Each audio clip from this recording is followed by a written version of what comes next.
This is how you edit a video to blow up on YouTube. Now, I've not only worked with clients as a YouTube strategist where I've helped grow their YouTube channels through strategy only.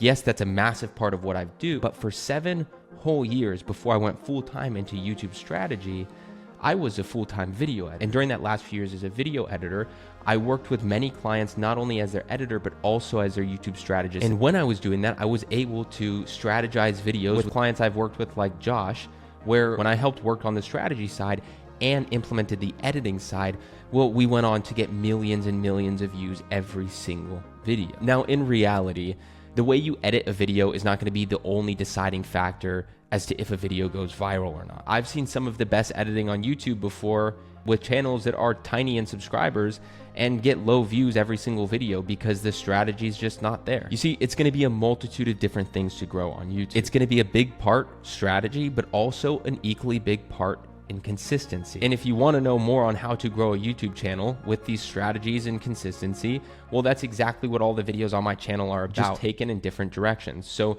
after this video, you can go watch more of my content. But for now, I want you to open up the editing software Premiere Pro and get ready to learn, because this is a beginner's guide on how to edit a video for YouTube inside of Premiere Pro and do it to optimize for retention and engagement. So grab a cup of coffee, grab some tea, maybe even a pen and paper, and get ready to lock in. Very first thing we're going to do is we're going to come down to our dock bar if you're on a Mac, and you're going to open up Adobe Premiere Pro 2024, whichever version you're using. Now, all you need to do is double click to open it up. Now, the first thing we're going to do when this opens up is we're going to be greeted with its home page. Now, over here to the top left, the first thing you'll see is a blue button that says New Project. Anything right here under Recents, those are recent projects that you've worked on. And then Open a Project is to open a project you've worked on. Right now, we're just going to focus on New Project, and we're going to select that. And when you do so, you'll be greeted with another pop-up page. And this pop-up right here will basically be what you name the project, where you want to save the project, if you have any templates. And then here is just some sample footage that you can edit with or that you could play around with if you wanted to. Over here to the right is basically any settings that you want to import. For now, all we're going to do, because I don't want to overwhelm you since this is a beginner training, is I'm just going to focus on this top bar here where it says project name and project location. So the first thing we're going to do is give the project a name. So for this, I'll put Premiere Pro Test Project. Okay, you can name it whatever you want to name it. And then for project location, this is where it gets a little interesting in the sense that I highly recommend you never save a project onto your computer because it'll just take up a lot of unnecessary space. I highly recommend you actually invest in something called an external hard drive, an external SSD hard drive to be specific. Now, if you look at my little bubble here, I'll show you the hard drive. So this is what an external hard drive looks like, an SSD hard drive. And these things are meant to edit projects off of. So these are literally to edit projects off of. And all you want to do is plug it in, and then you want to save your project on the hard drive instead of on your computer. And that way, as you build out your project and your project starts to grow in file size, it doesn't slow your computer down. Instead, it's the hard drive taking all of that bandwidth. So what we're doing is we're actually just using our computer as the middleman between Premiere Pro and between our hard drive. Our project location, we're going to do a drop down here and come down to choose our location. We're going to highlight that or click on that. Then when we select that, we're going to scroll down and search for our hard drive. If you can't afford a hard drive right now, or you don't have access to a hard drive, just create a folder on your desktop and then name it the name of the project, and then inside of there, save the projects. For this video or this training, I'm going to be using an external hard drive. So I'm going to go find my external hard drive. Once I'm inside of my hard drive, my SSD, I'm going to go ahead and create a new folder, and I'm going to name it the same thing, Premiere Pro Test Project, okay? Now, inside of here, so now I have this folder, right? This is where I'm going to save my project. However, inside of here, I'm going to add more folders. Why am I going to do this? Well, I'm going to do this for organization's sake. I like to organize everything before I begin my edit, and I've been editing for 7 years. Take it from me, please, and trust me when I say always organize and get everything organized before you begin editing. Now, luckily for you, you don't have to worry about this because down below, I actually left a link to a completely free downloadable folder structure that you can download. So the folder structure you're going to see me paste into here, you can download that and already have it for you, completely ready to use for free. I've worked on trying to find the best folder structure that works best for me to organize my footage for years, and I finally did it, and here it is. So I simply just pasted it in here. So once you download this free folder structure, and once you created your master project here, the Premiere Pro test project folder, go into here and then just copy and paste all of these folders. You can download it for free. And when you do that, you'll have an A-roll folder, a B-roll folder, sound design, music, miscellaneous, projects, and exports. Now, the A-roll folder is for you to put talking head footage. So right here, me talking to the camera, I would put this in the A-roll folder.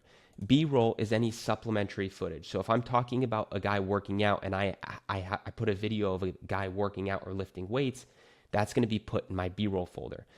I put any sound effects in sound design, any music in music, anything extra that I decide to use, I don't know, adjustment layers or certain files or titles or whatever, I put in miscellaneous. Inside of projects, if you double click here, you have projects. So if you use After Effects, you can save it in the After Effects folder. Right now, we're going to select Premiere Pro because that's where we're saving this project. And we're going to click Choose. So now what happens is, just in case you're confused, if we go to my Finder window, if we go into my hard drive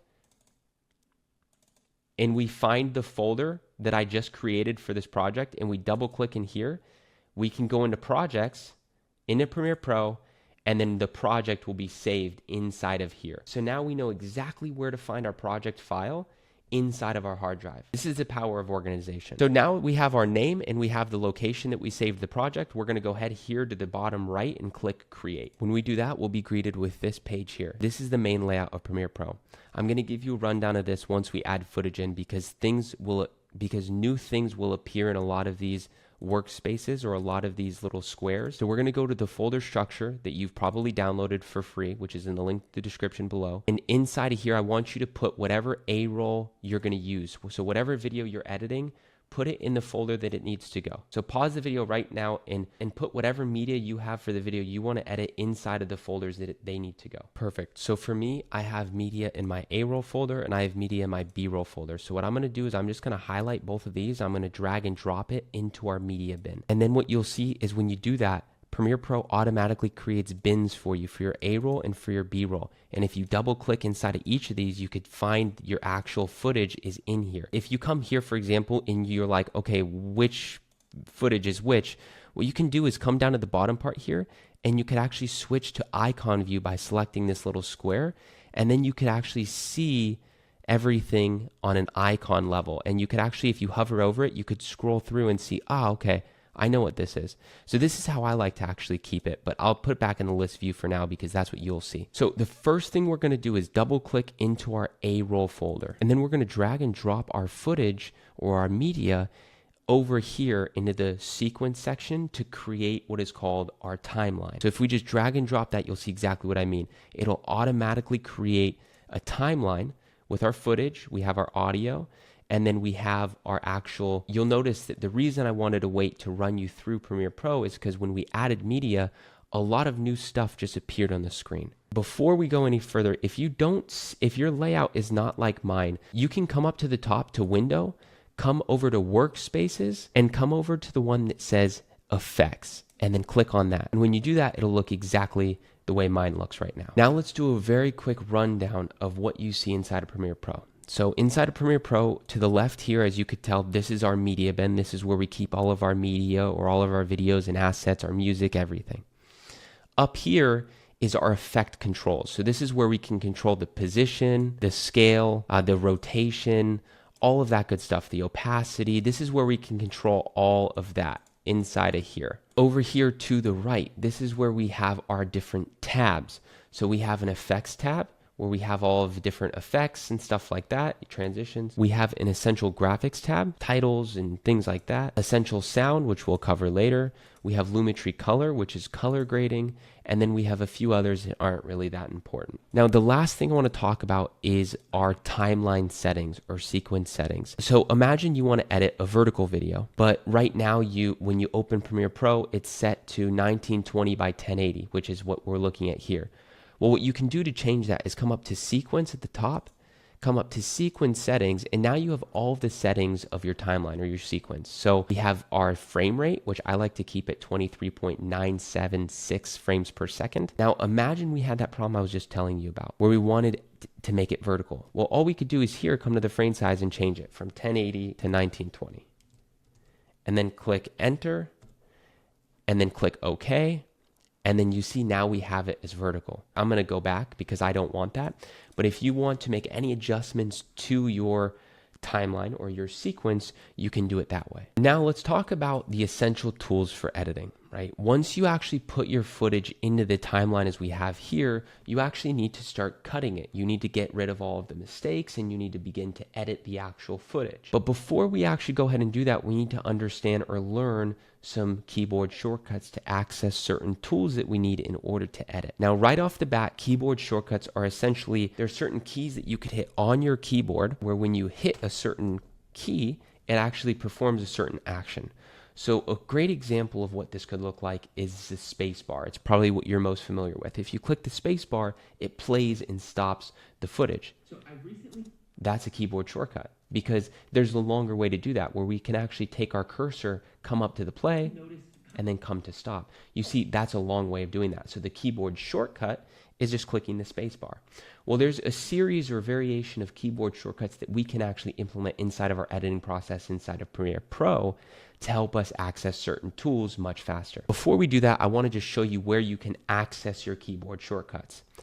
If you want to access your keyboard shortcuts, if you want to edit it or you want to just take a look at it, all you need to do is come up here to the Premiere Pro at the top left of the screen, come down to keyboard shortcuts, and then select that. And what you'll have is another pop-up that comes on screen here. When you come over to preset, I have my own preset here. Honestly, I'd say if you first enter into Premiere Pro, come and select Final Cut Pro 7. Their keyboard shortcuts are way better than Premiere Pro's built-in keyboard shortcuts. I've worked with a lot of different editing softwares: Final Cut Pro, DaVinci Resolve, and Premiere Pro. Final Cut Pro and DaVinci Resolve have very similar keyboard shortcuts, so I think it's really important to learn those ones because Premiere Pro is the only NLE or nonlinear editing software that uses different keyboard shortcuts. So what I do, I created my own keyboard shortcuts customized to me, which you can do here. If you're confused on how to do that, just go on YouTube and search how to set my keyboard shortcuts, because that's a whole nother video on itself, and I want to keep this as short and concise as possible. But if you don't want to go through the trouble of customizing it, just come here and click Final Cut Pro 7, because most of my custom keyboard shortcuts are the most similar to that if you want to follow along. This is how you can edit and change your keyboard shortcuts. Just to recap, come up here to Premiere Pro, keyboard shortcuts, come over to presets and select Final Cut Pro 7 and then click OK. Now you can follow along with me. Now the first thing you probably need to know how to do is zoom in and out of your timeline, right? Like this, how I'm zooming in and out. Well, if you're not on a laptop with a trackpad, then there's a different way to zoom in and out. For example, if you take my trackpad here, you could just zoom in and zoom out by just doing this with your fingers. However, if you are on a keyboard without a trackpad and you're using a mouse, then what you can do is actually click Option and then just scroll up or scroll down, and then it'll zoom you in and out of your timeline.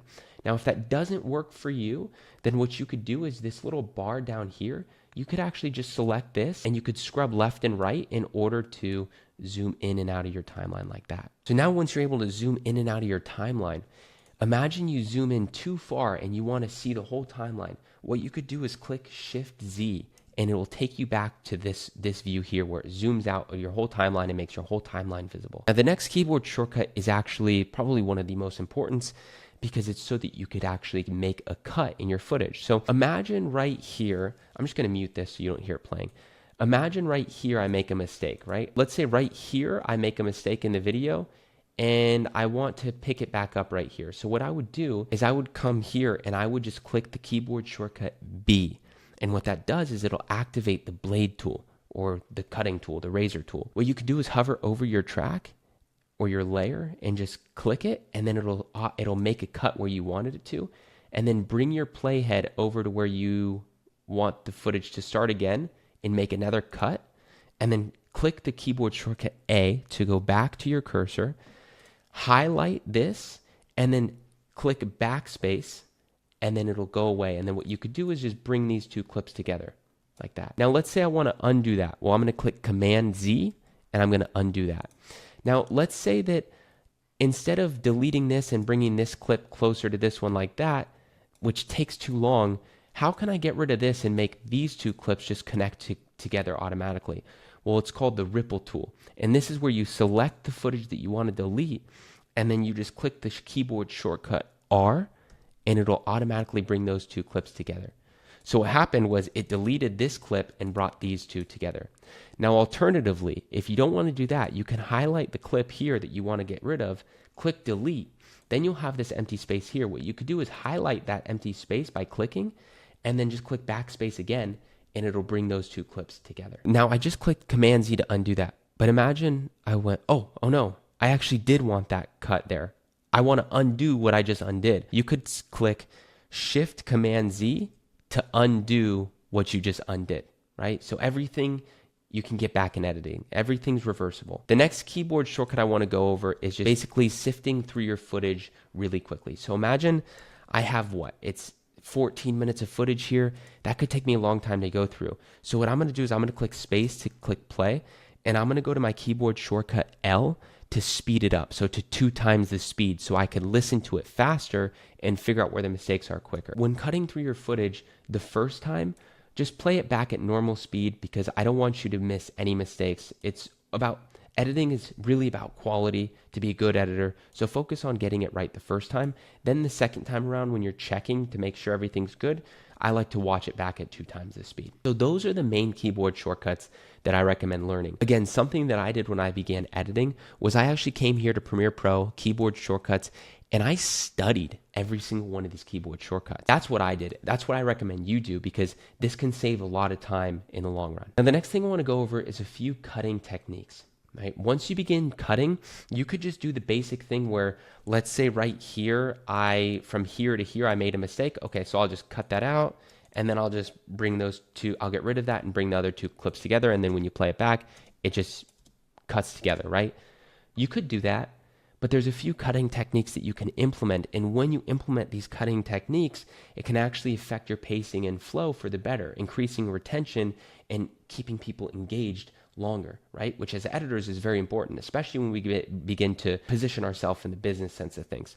But anyways, for now, there's a couple cutting techniques I want to go over. So let's use the same example. Let's say I make a mistake right here. So I'm going to select B for the blade tool. I'm going to blade this out.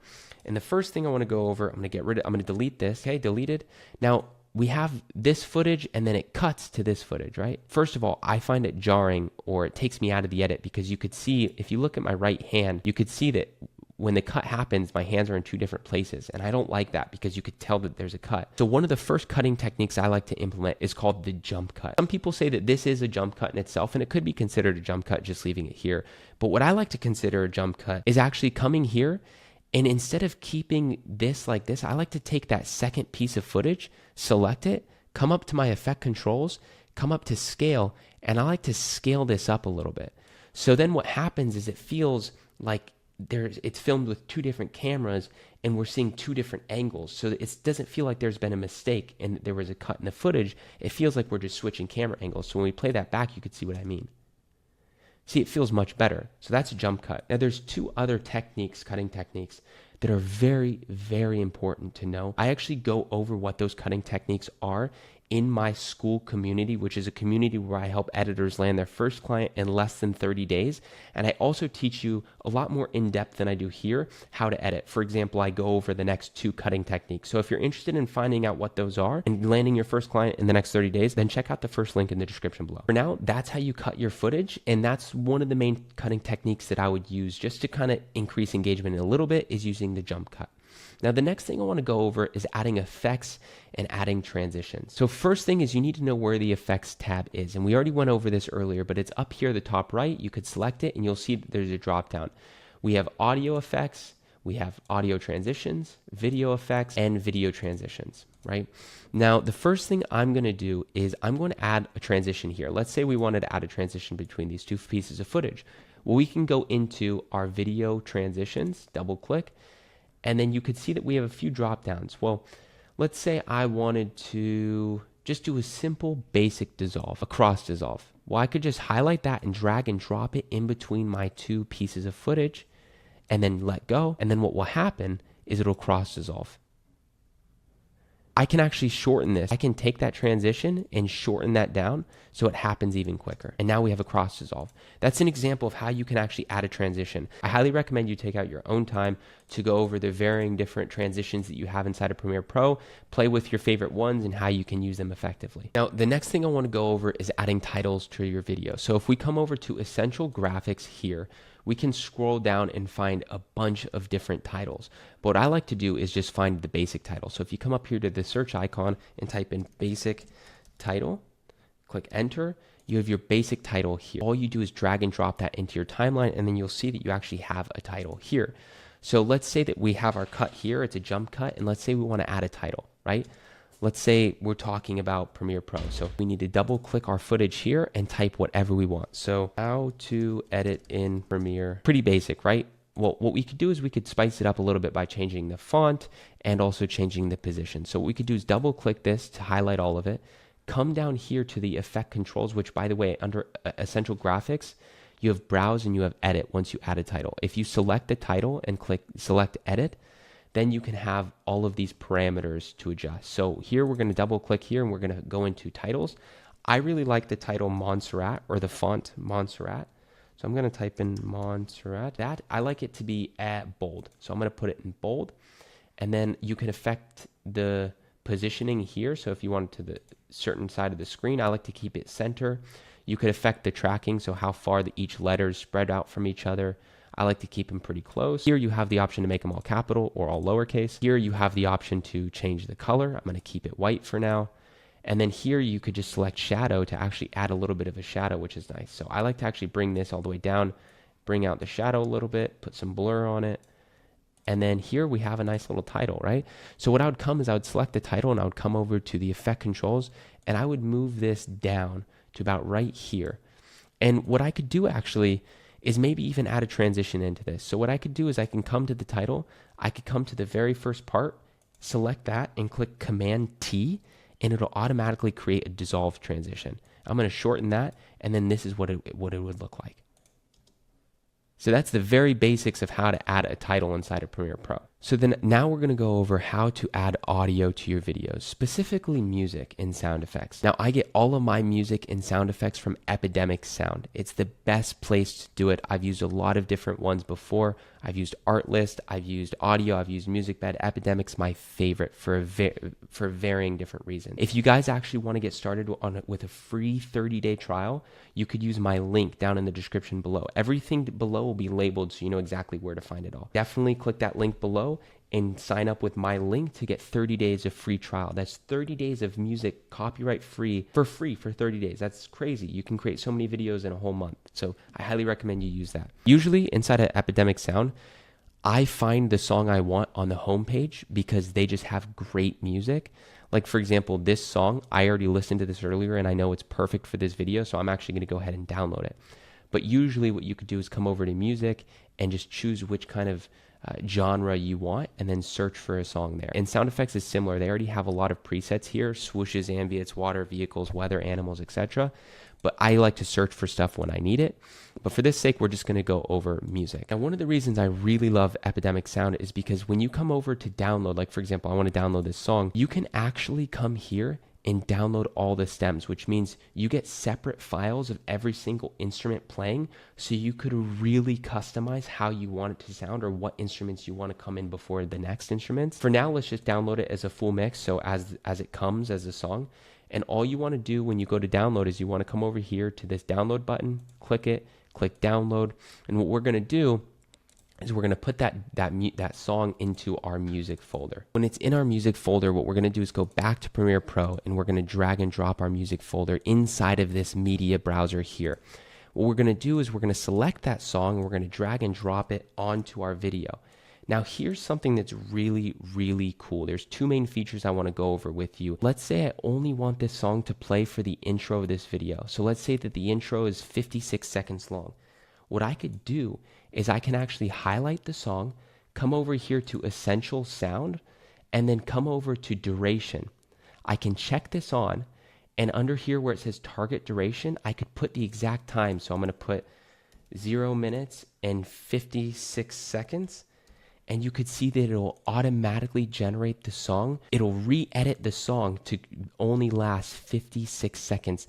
This is crazy. Now, another really cool feature that Premiere Pro has is the ducking feature.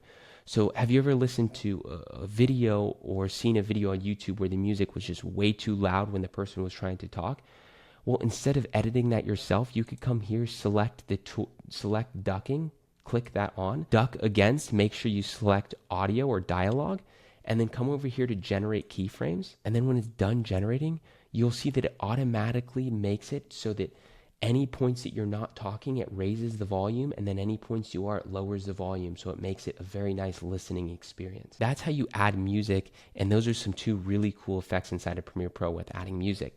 The next thing I want to go over is color grading. This footage will be a little tough to color grade because it's already graded, but we'll try our best for example's sake. Now, before we do that, I want to go over the difference between something called log and something called normal. Now, here on screen right now, you have a video shot in log and a video shot in normal color. Log essentially desaturates the image or takes a lot of the color out of the image. It makes it a very flat looking image so that you have more dynamic range when color grading.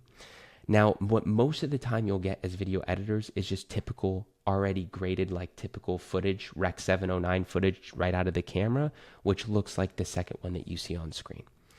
Now, for this sake, we're going to color grade based off of what you're going to get most, which is just simple footage like this. In order to do so, we're going to come here to Lumetri Color. We're going to come over to Basic Correction and Creative. Now, there's a difference between color correcting and color grading. Color correcting is simply fixing certain elements in your footage in order to make the color correction right. So, for example, that's fixing the exposure, fixing the contrast, maybe less contrast, the highlights, the shadows, and that kind of thing, right? That's what color correction is. So, by the way, I just color corrected. I just moved my exposure, contrast, highlights, shadows. I moved all of those based off of what I felt looked good to my eye.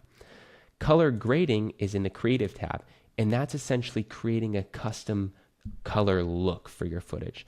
So in this case, I usually add something called a LUT, which is, think about the Instagram filters. When you go to post a photo, they have filters that make your image look differently based off of color. Well, it's the same thing here, just on a professional level. A LUT is called a lookup table, and essentially I already have some downloaded here. There's some that come with Premiere Pro, but I highly recommend just looking up free LUTs for Premiere Pro or for your footage, and you'll find so many online. So for here, I'm just going to select my favorite LUT, and when I do so, you'll see that it adds a look, a certain color grade, right? That's the difference between color correction and color grading. So now let's say we finished the entire video and we're ready to export. What we're going to want to do, the very first thing we're going to want to do before we export is we want to render out our footage. So what we do there is we go up to sequence, we click render in and out, and then what it'll do is it'll begin to render the footage, making sure that everything's optimized before we export. Now, once it's finished rendering, you'll see that this line on top will be green. If it's not rendered, it'll be yellow. Once it's green, that means it's rendered, and that means you can come up here to the top left of Premiere Pro's interface and select export. And then you'll be greeted with a new page. It's an export page. I try not to confuse myself with any of this, especially as a new beginner. So only focus here, your file name. So name the video. So for this, Premiere Pro tutorial, right? Test, right? Let's say that's what I wanted to name it. Come over here to location. Now let's go back to our folder structure that we've been working on this whole time. When you find that, you'll find at the very bottom there's an exports folder. I want you to double click into here. You have version 1, version 2, version 3. This is for if you ever have to have any revisions or make revisions on your video, you have to re-export it, put the second version in V2 and the third version in V3, for example. So since this is our first version, we're going to select version 1 and we're going to click save. And now what it's going to do is it's going to save inside of that folder our final video. Our preset, we're going to keep it at match source adaptive high bitrate, and for format we want it to be at H.264, and then what we'll do is we'll click export. This is going to begin exporting. It's going to take a few minutes, and when it does, you will be able to find it in your exports folder on your hard drive. All right, you did it. It might feel overwhelming and like a lot, but rewatch it if you have to. And you guys just did something really, really awesome for yourself. You took on a new skill and you figured something out. You had a problem and you got the solution to it and you overcame that. We just went from beginner or no knowledge at all inside of Premiere Pro to a pretty decent editor.